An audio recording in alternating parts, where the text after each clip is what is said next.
கம்போடியாவுடன் போர் நிறுத்தம் செய்ய அமெரிக்க அதிபர் டிரம்ப் முன்னிலையில் கையெழுத்தான ஒப்பந்தத்தை தாய்லாந்து நிறுத்தி வைத்துள்ளது.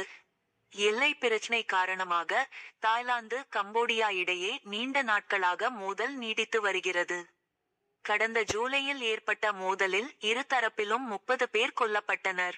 பலர் படுகாயம் அடைந்தனர். இதனிடையே டிரம்ப் பேச்சுவார்த்தை நடத்தியதைத் தொடர்ந்து இரு நாடுகளும் முதல்நிலை போர் நிறுத்தத்துக்கு ஒப்புக்கொண்டன. மலேசியாவில் நடந்த ஆசியான் மாநாட்டில் அவர் முன்னிலையில் போர் நிறுத்த ஒப்பந்தத்தில் இரு நாட்டு பிரதமர்களும் கையெழுத்து போட்டனர். இந்நிலையில் இரு நாட்டு எல்லையில் சீச்சா கெட் மாகாணத்தில் புதிதாக வைக்கப்பட்ட கண்ணி வெடி வெடித்ததில் ரோந்து பணியில் ஈடுபட்ட தாய்லாந்து ராணுவ வீரர்கள் 2 பேர் காயம் அடைந்துள்ளனர். இதன் பின்னணியில் கம்போடியா இருக்கும் என்ற சந்தேகம் தாய்லாந்துக்கு ஏற்பட்டுள்ளது.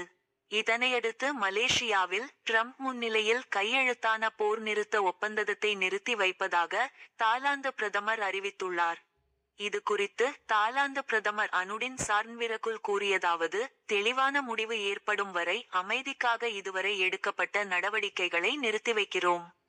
நாங்கள் எதிர்பார்த்தபடி விரோதம் குறையவில்லை என்பது தற்போது நடந்த நிகழ்வுகள் காட்டுகிறது.